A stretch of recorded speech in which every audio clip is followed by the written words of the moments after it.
Ghana as a country charts a better path.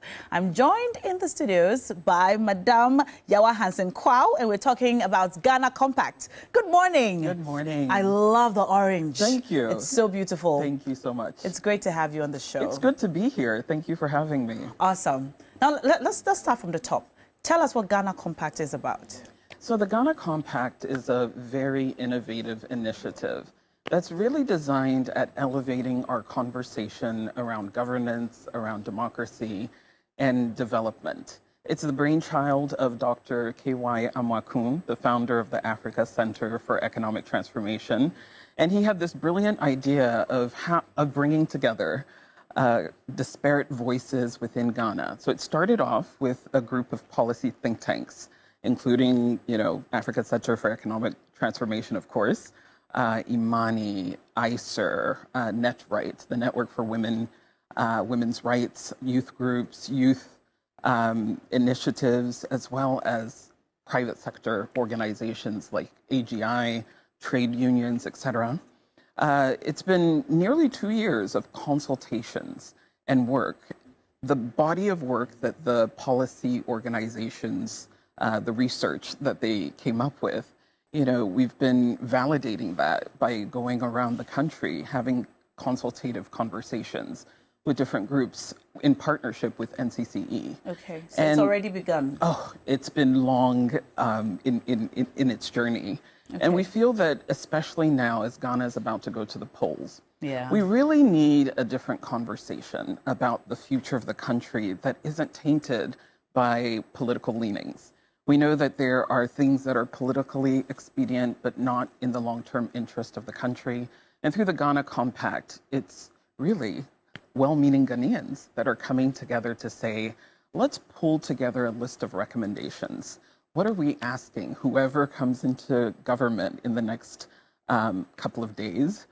What are we asking for? What do we want them to do? And how do we empower institutions of state like the National Development Planning Commission to lead the charge in holding our governments to account on a path of development that really serves the people in the long term? All right. So this, should I call it a campaign or an initiative? It's an initiative. This initiative is targeted at people in authority, the government, decision makers, and so on. It is, and it's very citizen-driven. Okay. Our goal is to let more and more Ghanaians understand what the Ghana Compact is about and invite them to participate in understanding the recommendations that came from us. And so that when the elections are over and the job of governance truly begins, we have something to hold whoever wins to account. Where can we go to read the recommendations? On our website, theghanacompact.com, we've got the story of what we've been doing. We've got videos from the consultations that we've held. In June this year, for example, we held a citizens convention, which had over 500 citizens from all over the world really looking at these recommendations that came from us and really tweaking them into what we call a new social contract between Ghanaians and their leaders. We really want to be a catalyst to fostering good governance in Ghana, and we believe that Ghana has the opportunity to also be an exemplar to other countries, not just in our region, but on the continent.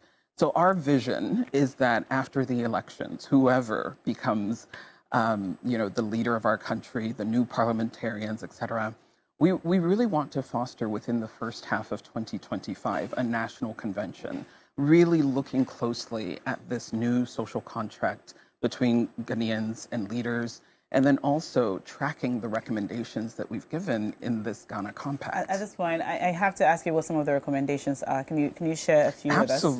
Absolutely. Let me read to you some of them. All right. In the social contract on gender equity, which I'm personally very passionate about. Yes, I've known you to be a women and youth advocate and young people, for a while now. Women and young people are over 51% of this country and have unfortunately been disproportionately disadvantaged by the lack of good governance in certain areas. And so on gender equity and gender equality, we're looking at equal opportunities. We're looking at protections from violence.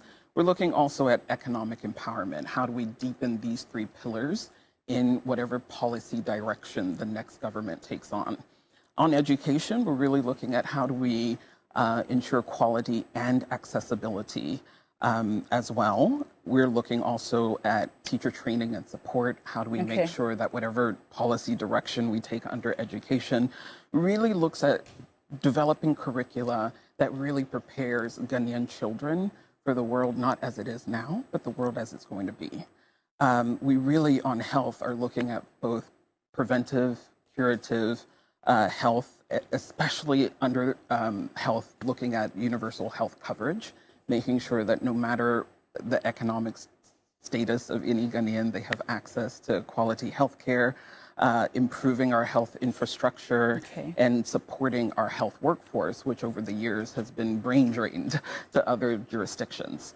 Under private sector development, you know, a lot of the experts that we had supporting us with this really helped us, you know, come up with these three key pillars around improving the business environment, making it easier for people to start businesses, and, you know, the taxation. How do we So it's really all encompassing? It is all encompassing. Okay. And all of these recommendations, as I said, are on our website, GhanaCompact.com.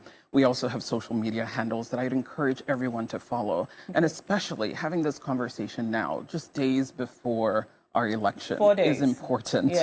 Because we really want people to look at what we have said. You know, we are a non-political organization that have worked in partnership and collaboration with other civil society organizations to simplify what Ghanaians are really saying. We can read party manifestos, we can listen to the ads that your network and others are playing, but we really want to present this as a non-biased tool for people to use to assess. And then success for us means that, you know, when the next administration takes charge, we can, within the first 6 months of that administration, also host a very important, frank national conversation about how do we hold ourselves to what people are saying is needed to develop Ghana, not just for today, but How long beyond. has the compact been running for? So the whole process has been underway for under 2 years. Okay. And this, again, for us was important to do the groundwork with data, you know, these policy institutions that have been graciously partnering with us to really understand from an economic point of view, a social economic point of view, human development point of view, what are the levers that really will contribute to a better Ghana. And then we brought it to the streets, and that's what these nationwide consultations around the country have been about. And partnering with government institutions like NCCE and the National Development Planning Commission have been critical, because we're not trying to build parallel systems. We're really trying to work with the institutions of state to strengthen how they work and strengthen accountability, so that in spite of what happens in the political space, there's always continuity, and there's always, you know, the kind of policy direction that enables Ghana to be an exemplar. Well, I should say I'm impressed by all that you've said so far, and I hope that you get the buy-in of the necessary government institutions. I mean, for example, on gender equity, we had the buy-in of the Ministry of Gender and Children and Social Protection, and the Ministry of Trade for the point you made about taxation and entrepreneurship and so on. I mean, our consultations have been broad-based. We've been consulting current and past ministers. We've been consulting parliamentarians. We've had engagements with all of the leaders of the major political parties, including their candidates. I mean, we have been going all out behind the scenes because we want to make sure that what we have produced really has consulted everyone, but also represents the interest of Ghanaians at heart.